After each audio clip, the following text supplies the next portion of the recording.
chlore dans la piscine, c'est très dangereux. Alors, on dose les quantités de produits qu'on met dans le potable, comme vous dosez le chlore dans votre piscine. Tout ça est fait avec des gens qui ont des normes à respecter. Alors, il n'y a aucun problème quand ces normes sont respectées. Merci. Madame Joanne Amel. Bonjour, Madame Amel. Bonjour, M. Lévesque. Ah oui, je suis Enfin, vous voyez Joanne Amel. je vous connais très bien, Madame, vous étiez candidate à l'élection. Ça, dans une liste. Ah non, mais vous êtes sur la campagne aussi. Oui, bien sûr. Peut-être qu'on va s'en voir. Je vais revenir. Bonsoir, conseiller, conseillère, M. Maire. Concernant la résolution ce soir sur la fluoration, je tiens à vous dire qu'on peut se réjouir, parce que, comme porte-parole de la coalition pétrolière pour nous 13 ans, on peut se réjouir qu'enfin, le Conseil de ville reconnaît le critère de l'acceptabilité sociale comme un critère essentiel pour prendre une décision de la sorte. Parce que vous savez que la fluoration de l'eau, ce n'est pas comme les 11 produits chimiques qu'on met dans l'eau. C'est un produit chimique pour traiter la qualité dentaire. Donc, enfin, nous réjouissons que vous reconnaissiez ce critère d'acceptabilité sociale. Cependant, lorsque vous confiez la responsabilité au ministère de la Santé et des Services sociaux de vérifier l'acceptabilité sociale, je tiens à vous souligner que depuis les 3 dernières années, la CTES a été en discussion avec la santé publique pour vérifier, pour qu'on fasse un exercice d'acceptabilité sociale. La direction de santé publique a toujours refusé d'écouter la CTES et d'aller dans ce sens-là. Alors, je me demande si votre pouvoir va faire en sorte que le ministère de la Santé et des Services sociaux, incluant la direction de santé publique, va nous écouter. Mais j'ai des doutes. Parce que le ministère n'a jamais fait ses devoirs. Le ministère de la Santé et des Services sociaux n'a jamais fait cet exercice d'aller vérifier l'acceptabilité sociale alors que c'était une recommandation de la commission parlementaire en 2013 sur la fluoration. Alors, j'ai des doutes. La CTES, par ailleurs, depuis 3 ans, de porte en porte, a signé une pétition. Ce n'est pas une signature électronique, M. le maire. Je tiens à vous dire, M. le maire, que ce n'est pas n'importe qui signe n'importe quoi. Ce sont vos concitoyens qui signent une pétition de porte en porte. Pendant 3 ans, les citoyens vont cogner à la porte et 90% des portes qui rouvrent signent la pétition. 17 500 citoyens ont dit non à la fluoration et c'est comme ça, je crois que ça démontre qu'il n'y a pas d'acceptabilité sociale. 17 500. Aujourd'hui, on va continuer par le porte-à-porte. On va aller, probablement, si on continue, on va aller chercher 100 000 citoyens. C'est juste que l'équipe est très petite. On va aller faire le porte-à-porte à toutes les semaines. Ça fait 3 ans qu'on ne prend pas de vacances l'été parce qu'on fait du porte-à-porte pour rencontrer les citoyens. Puis je tiens à vous dire, M. le maire, ils ne signent pas n'importe quoi. Vos concitoyens sont très intelligents. Ils savent ce qu'ils signent. Ils sont très bien informés de la fluoration des potables. Ça, je veux que vous en soyez certains. Alors, 17 500, c'est clair pour nous, il n'y a pas d'acceptabilité sociale. C'est clair que votre population a déjà dit non à la fluoration des potables.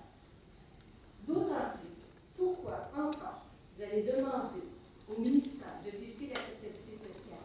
Encore, ils vont prendre l'argent de nos poches, via nos impôts, via nos taxes, pour faire un autre exercice, alors qu'ils viennent de faire une étude, ils viennent de faire un sondage, des millions de dollars qu'on dépense en fluoration. Les populations qui ont ce soir sont très mécontentes, puis je pense avec raison.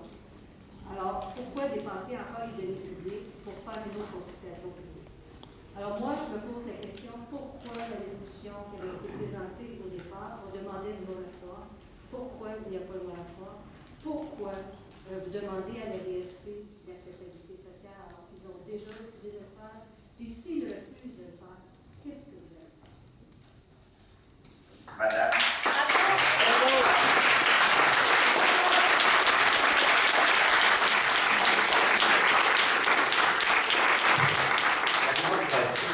C'est sûr de certains, comme élus, on aimerait dire oui à tout le monde. La démocratie, c'est des gens qui sont élus pour représenter la population, pour écouter les gens qui ont des commentaires, les gens qui sont pour ou contre la fluoration, pour prendre une décision sur un sujet qui me touche personnellement. Et le Conseil a parlé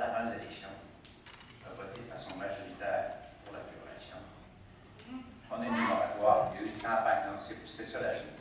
C'est ça la vie. Il y a une campagne électorale. Vous êtes présenté, vous aussi, madame.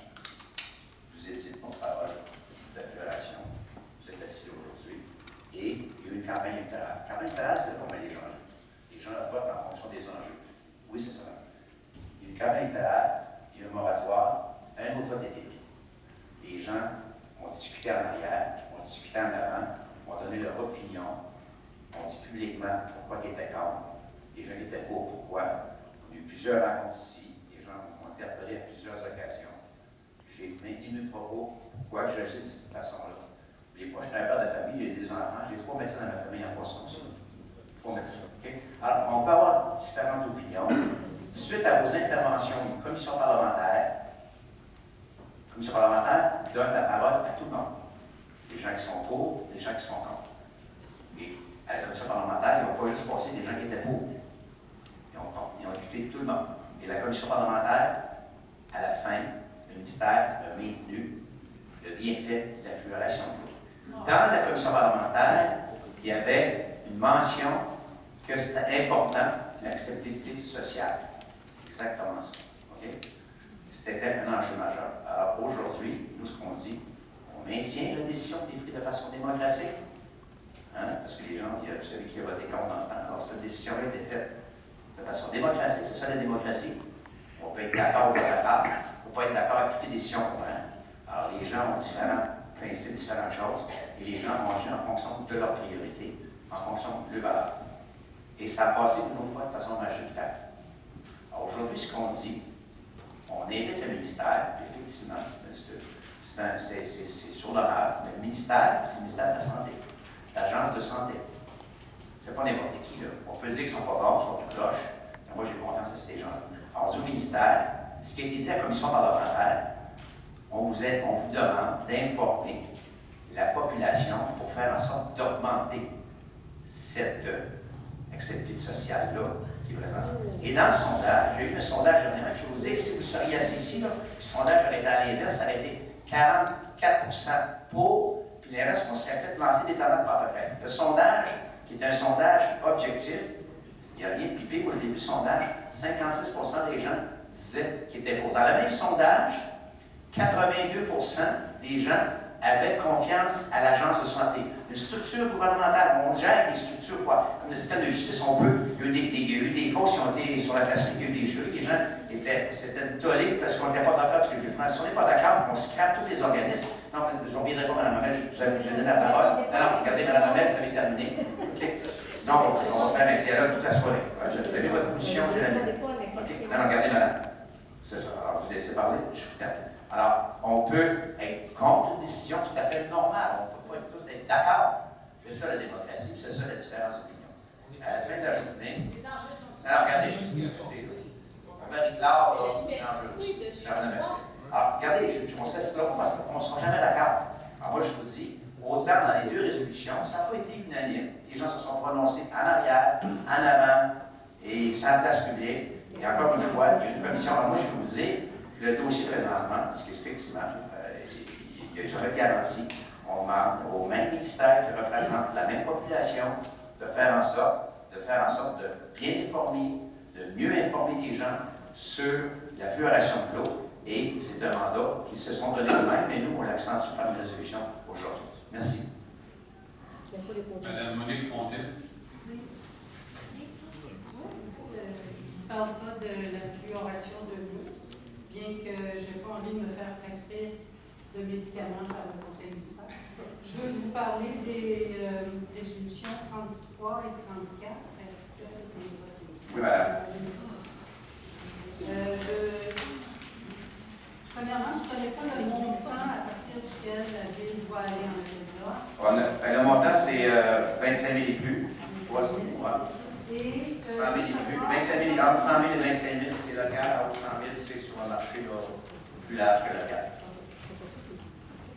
Et c'est des contrats octroyés récemment? Oui. Oui.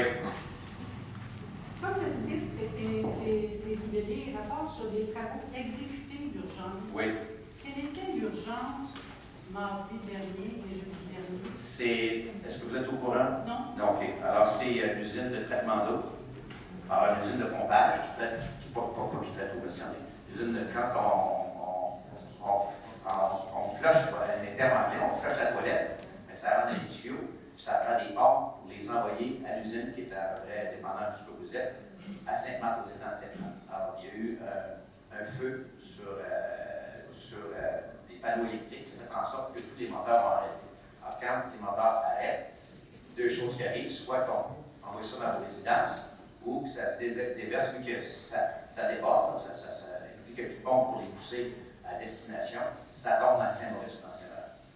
Alors, c'est une mesure d'urgence, parce qu'une mesure d'urgence nous exempte de respecter la police civique qui nous oblige à la solution. Alors, on peut immédiatement, puis c'est de l'urgence, qui ça va causer des dommages, intervenir rapidement. Une fois qu'on intervient, on avise le conseil à la séance subséquente, la prochaine séance, des travaux qui ont été faits. Donc, c'était des travaux qui ont été exécutés. C'est Oui. Des choses qui sont à venir.